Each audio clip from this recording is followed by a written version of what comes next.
Oh my god. This was so amazing. So amazing. Fate Stay Night.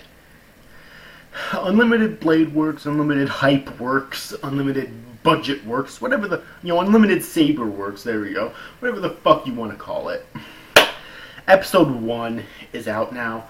And I think the reason, normally I hate it when they name the first episode episode 0 like the last episode, and I still do, but I think the reason why they did it for this series is because these two episodes basically coincided, meaning they showed the same events technically, only from last episode it was from Rin's point of view, and this episode it was from Shiro's point of view, okay?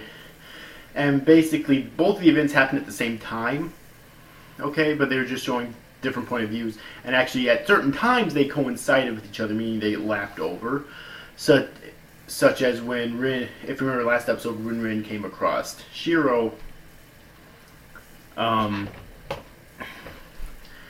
he was, like, part of his face couldn't even be seen, and this episode we found out what he was doing, okay, and he came across Rin, and we found out what he was doing. If you watch Studio Dean's Fate Stay Night like I did, then you'll know what he was doing, but for newcomers to this, who didn't watch that, you find out what he was doing then. So last episode covered Rin and Archer. This episode covered Shiro and Saber, basically. Okay. Oh my god, that fucking Saber hype is real, people. And now, there's so many great things that happen in this episode. I'm going to try to keep my fanboyism as low as I can here, okay? Although that's going to be really hard. Like, tell me how I'm supposed to stay calm after seeing what I just fucking saw. How am I supposed to stay calm? Dear God. Please tell me, because I can't fucking stay calm after seeing what I just fucking saw. Oh my god, I'm sorry this review's out a day late. I decided to go to bed before I watched it because I was really tired, and I didn't want to end up falling asleep while watching it, because that would be an insult to Fate Stay Night. Okay. So, what happened in this episode? Well, first off, a bit of a minor thing, but I do want to mention it. We got to see a glimpse of Ilya in this episode. Now, if Saber's, to me, is best girl, Ilya is probably second best girl. Okay? Because I really love Ilya. I do. Now, for those of you like me who watched Studio D's Fate Stay Night before Fate Zero, I watched both of them this past July, but I watched Fate Stay Night first. When I watched it, I obviously didn't know that Ilya and Shiro were technically step siblings. Okay? Because they are, like. And when I watched Fate Zero, I kind of clued into that right away, because I already knew from Fate Stay Night that Shiro is Kiritsugu's adopted son, and learned in Fate Zero that Ilya is Kiritsugu's real daughter, so obviously that would make them step siblings. When I watched Fate Stay Night, I didn't know that. However, now that I know that, this brings a higher level of actually tension between the two characters, for me at least. Okay, so I really like that I actually know that now. Okay, and like obviously they didn't. Neither of them found out about that in Fate Stay Night, which is why I didn't. I'm sure Shiro would have found out about it eventually once Ilya started talking about her father. You know, I mean, once she brings up the name Kiritsugu Emiya, I'm pretty sure that he would clue into the fact that they're step siblings. Okay. Yeah, that's one thing I never got in Fate Stay Night. How come because I'm pretty sure Ilya found out what Shiro's last name was. How come, if she did, how come she never really, like, clued into the fact that maybe they're not really related by blood, but step siblings? Anyway, I love that adaptation, but it has a lot of issues. But anyways, though. So I love Ilya. I'm glad that she got to make an appearance here. It was a very brief appearance, but I know that she'll be a major player in the series, obviously, because she is the excuse me, master of the Berserker class servant in this series. So obviously she's going to play a huge, make a big, like, play a big role, basically. Okay, so that was one really good thing that happened in this episode. Also, I really like Lancer in this episode. Okay, because even though this Lancer is obviously like a lot more cruel than the Lancer in Fate Zero was, definitely. Like the Lancer here won't hesitate to kill someone. Most really, and the Lancer in Fate Zero I think probably would. The Lancer in Fate Zero I really liked, but I really like this about Lancer right here because even though he's a lot crueler than the Lancer in Fate Zero was, the Lancer here still showed some level of chivalry because when he was attacking Shiro in the school, he actually waited until Shiro turned around to face him before he attacked him, right? Because he didn't want to attack like someone from behind that was against basically his code of honor, I'm guessing. So I actually did really like that aspect about Lancer in this episode. Also, there's something with Kiritsugu in this episode which I really liked, which is that we basically get a flashback with him where, not really a flashback, I guess, in the sense that we've never seen that before in Fate Zero, but he basically tells Shiro in the past that to save one life means to not save another. And I thought that, and that's probably one of my favorite lines from Kiritsugu, and that is a drastic change from his personality from Fate Zero, because if you remember in Fate Zero, which he was my second favorite character in Fate Zero, okay, but first being Saber, obviously, but in Fate Zero, if you remember, he was really trying to be a hero of justice in the sense that he wanted to save the world, he wanted to save everyone, he wanted to stop all war and all violence by acquiring the Holy Grail. However, when he realized the power, when he realized how corrupt the Holy Grail is, he forced Saber to destroy it, thinking that that would make his wishes, make his dreams come true, basically, in saving the world. However, it's such a drastic change in his personality. When you see in that flashback where he basically says, to save one life means not to save another, that is what it really means to be a hero of justice. You can't save everyone, or something like that. And for someone like me who watched Fate Zero recently and is a huge Kiritsugu fan, that really hits you hard. Okay, granted, what he said is the truth. Okay, I mean, it is what he said is the truth, but still, it hits you hard because that's such a drastic change in his personality. And obviously, being the dumbass Shiro is. Oh, I'll talk a lot about Shiro's dumbassery in this episode, but in this review. But one thing I do want to mention, being the dumbass he is, he doesn't listen to his father, and he just still tries to save everyone. I just really hope that Shiro gets more character development in this episode, or in this series, than he did in Studio Union Fate Day Night. I know what you're saying, well, this isn't his route. Technically it is, because if I'm right with the visual novel, if I know how visual novels work, technically every route is his route. He's just paired with a different girl every route. Okay. So this one would be him and Rin. The Fate route would be him and Saber. And I'm guessing that the Heaven's Field route would be him and Sakura. Okay. So, technically, if that's the case, then it is his route. Okay? So, yeah. Anyways, though, let's talk more about Shiro's dumbassery. Because I do want to or not really bitch, but I do want to bring up flaws in this episode, because it wasn't a perfect episode. If you have Shiro acting like a dumbass like this, then it's not a perfect episode, unfortunately. I already mentioned his dumbassery, but not listening to his father's advice, which is good advice, mind you. Although, technically, what his father used to be and what Shiro is right now is still different, because Kiritsugu wanted to save the world, but he did it with very unorthodox methods, which means he would kill anyone who he had to, in very brutal ways, in order to obtain the Holy Grail. Okay? So yeah, and obviously Shiro doesn't believe in murder, so it would. They were still way different. I mean, you'd think that if Shiro didn't want to agree with his father, he'd go to the exact personality or a similar personality that his father once had, but no, they're still polar opposites, okay? But that being said, he literally tried to fight Lancer in this fucking episode. He literally tried to fight Lancer in this episode by using a paper fucking sword that he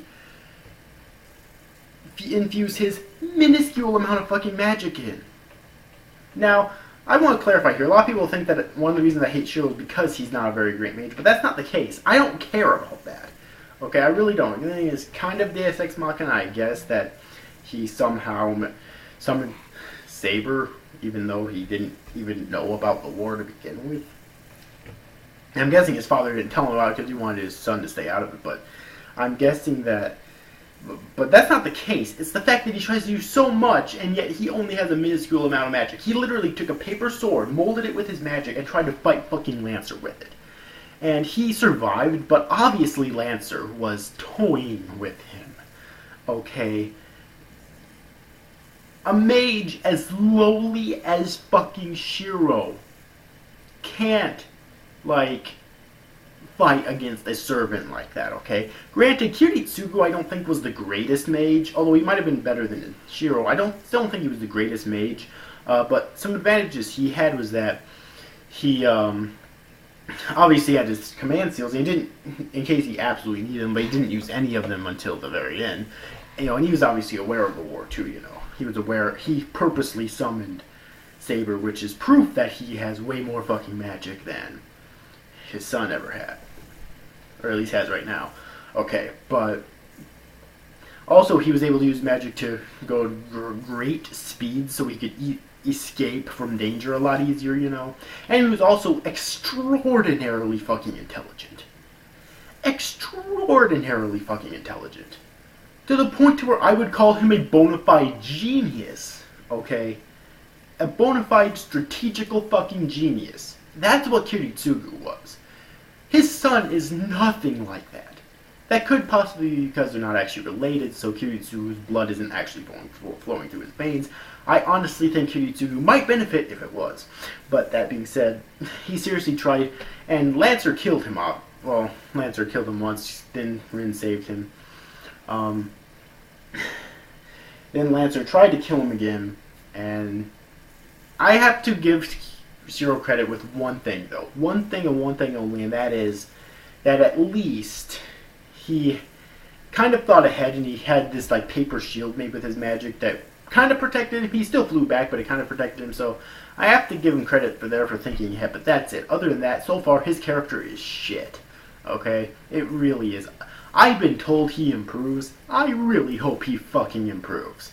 Granted, oh god, this series is gonna be I forget how many episodes long. I'll look it up here while I'm talking, but hold on a sec here. Wait. Yeah, okay. So yeah, I'll look it up while I'm talking here, but I really hope he fucking improves, because so far, he's shit. Okay. Oh my god. Where is it here? Unlimited Blade Works. 26 episodes, so I'm guessing that excludes episode 0. I'm guessing, so that would mean that we have 25 episodes left. So he has a lot of time to improve. But will he improve is the question. I really hope that he fucking does. That's all I'm going to say there. Anyways, getting away from the whole Shiro aspect here, there's a lot more that happened in this episode. Like fucking Saber.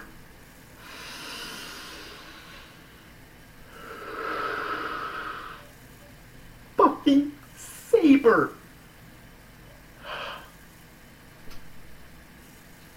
Okay, like I said before in this review, I'm completely fucking aware that this route's supposed to be about Rin.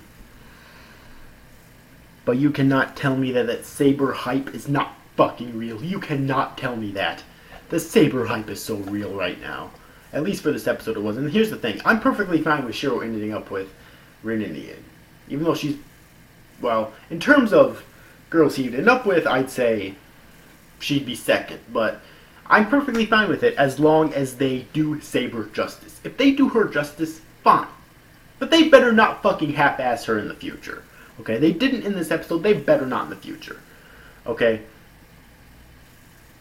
Saber in this episode was so fucking amazing. Did you see that? Like I said before, the Shiro summoning Saber was obviously a Deus Ex Machina move. Since it happened in Uvo Table's adaptation, though, I assume it happens in the actual visual novel, too. Okay. It was obviously a Deus Ex Machina move, and that is a complaint of mine. I really hate stuff like that. But, dear God.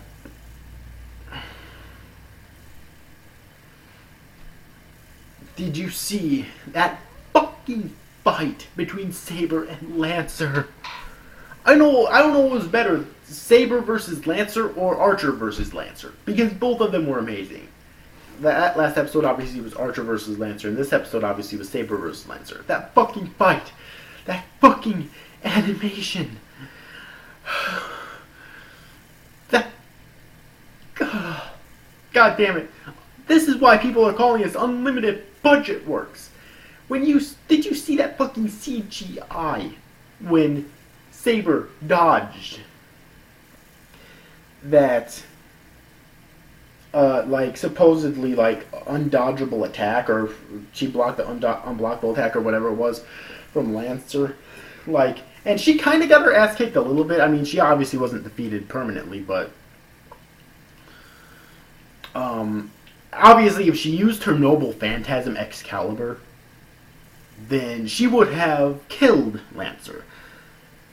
I mean, because Excalibur is a broken piece of shit. I love Saber and I love Excalibur, but Excalibur is still a broken piece of shit. Okay, it really is. It is broken. By how powerful it is. It's not quite as broken as Gilgamesh's, but Noble Phantasm. But it's still kind of broken. It's still overpowered as fuck. Okay, that blast from fucking Excalibur. So overall, the Saber aspects in this episode were amazing as well. There were a few still frames in this episode, or not really still frames, but there were a few misused keyframes in this episode. Okay, I guess I'll mention that real quick in terms of the animation, but nothing really to bitch about, I'd say. What else? Oh yes, Gilgamesh was hinted in this episode. The way the scene basically went off is that the teacher, Fujimura, sent Sakura home alone, and apparently sent someone she knows to escort her. Okay. And we got a hint that might be Gilgamesh, Gilgamesh might be deceiving the teacher, and now he's after Sakura for some reason. I don't remember if that was in Dean's adaptation. I guess I should mention, like I've always said, I have not yet played the visual novel as much as I really want to, but I'm not sure if that was in Dean's adaptation or not, but I don't remember, so obviously I don't remember, what he would want with Sakura. Okay, really. I do know that he's obviously still in the real world. He has been for the past 10 years because he managed to somehow break free from the Holy Grail's grip, so he didn't actually get sent back what all the other servants did. Okay? But, that being said, still, Gilgamesh. Probably my third favorite character in Fate Zero. Okay. In Fate Zero, he's probably my third favorite character. Saber was first, obviously. Kiritsugu was second, obviously. And Gilgamesh, who was Fate Zero's Archer, was probably the third. He was such a badass and amazing fucking character, and I knew that he was going to make an appearance here, obviously. Well, actually, I kind of assumed he did, but I didn't know maybe in, Unlimited Blade Works route he wouldn't. And again, with the Heaven's Steel route, which is going to be in a form of a movie in January, I don't know if he's going to make an appearance there either, but apparently he makes an appearance in at least the Fate route and the Unlimited Blade Works route. Okay? And I'm so fucking glad. Now, in terms of Sakura, I don't really have much of an opinion on her yet because, really, I've heard that she's not going to do much here. I really have. I heard that she's not really going to do much until the Heavens Feel are out, which is why I'm so fucking hyped for that as well. Excuse me. So, another thing I want to talk about in this episode is that fucking music. Like, there's so much that I'm complimenting, that I'm praising in this episode. That fucking music was amazing. Really. God damn it. Like, UFO Table, you are outdoing yourself. I wouldn't even want to know what the budget is for this series to pay off the amazing music artist. I think it's Yuki Kadra, but I could be wrong about that. Or maybe it's Yoko Kanno. I honestly don't remember, but either way, though. And to pay for this outstanding fucking animation. And all of the writers, because the plot and characters so far are really good, except for Shiro, obviously. It's like, this is amazing. If you have yet to see this fucking episode, what are you waiting for? Go watch it now, okay? This is so good. So fucking good. Obviously, I had my complaints in this review as well. I didn't want to come off as a complete 100% fanboy. I'm just not going to complain about anything, even if there are problems, but go watch this episode now if you haven't yet. This is going to be an amazing 6 months, roughly.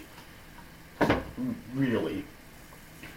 In fact, I might hold off from watching the Heavens Feel movie until after that, so that my hype will be risen a little bit more.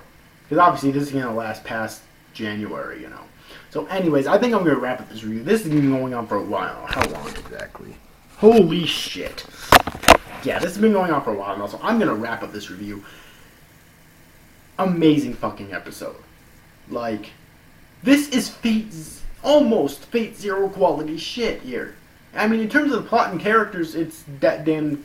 okay, in terms of plot and characters, it's not even close yet, because Fate Zero had so many more characters, but still, this is almost Fate Zero quality shit.